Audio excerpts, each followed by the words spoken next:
What is going on, people of YouTube? My name is Kurtyoy.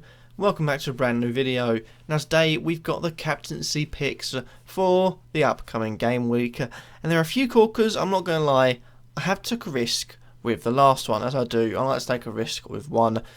Notably defenders, haven't worked. Defenders are out this week because I've had enough of defence. There's no clean sheets going about, and if they are, they're in surprising locations like Burnley winning 2-0 against Watford, West Ham being beaten 3-0 by Southampton. But today we've got the captaincy, and we're going to start off with, well, probably the god of football himself.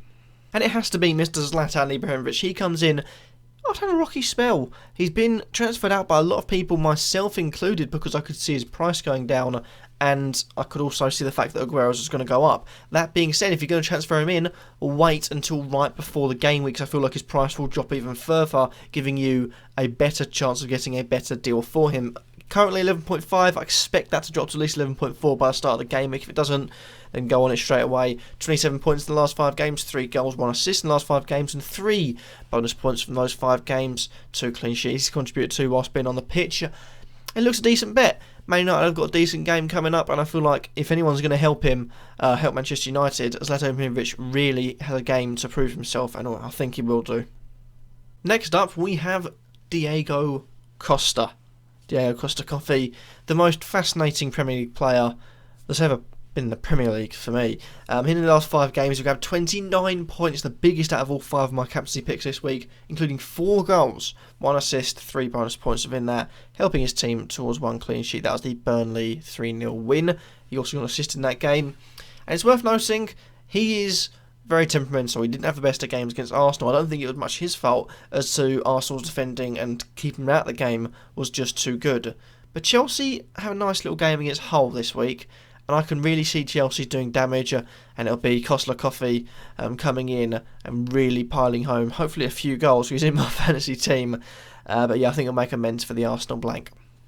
In our number 3 spot today is Philippe Coutinho. Now for me, he is a very, very good looking player. He's had a very mixed bag. He started off brilliantly against Arsenal. They did nothing. Now he's come back brilliantly. And that's the thing, I haven't really predicted many football midfielders from Liverpool, and people have always said why. It's because you don't know what ones are going to perform. One week you have Mane, Coutinho, the next minute Lallana will come in, and Firmino might come in the next week. You just don't know who's going to get the points.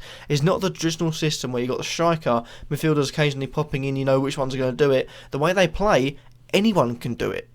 And it's really, really hard to predict, but I do have a good feeling about Coutinho. They're playing away against Swansea, and I do think it's enough. Coutinho-wise, he's got enough to get a really good score again and grab Liverpool a nice and easy win. Maybe another 5-1 and really hammer home some points this week. In our number 2 spot, number 4, whatever order I've gone in, I don't really know, is DUSAN TADIC now. DUSAN TADIC is one that isn't really selected by many people, but his last 3 games he's got a goal or assist, and he's looking like a real good differential type player at the moment. Now Southampton of course beat West Ham 3-0, TADIC got a goal in that, and Southampton this week have got a nice tie against Leicester. Really, really good looking tie, and when it comes down to it, I really do think he can be the difference. If not playing like Mata, the way Mata sort of helped carve open Leicester, he can get the goals, he can get the assists, and also if he's on corners and he's on set plays, Leicester conceded 4 goals against Man United, 3 of them being set plays, so anything can happen and he could get a really high point score. And lastly, the risk, Salomon Rondon. Now Rondon is a player I said he'd do well this game, or at the start of the season. He's started off quite well, although I haven't really got his predictions correct.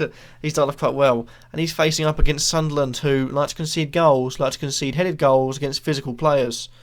And Rondon likes to score goals, likes to score headed goals, and he's a physical player. Match made in heaven? I think so.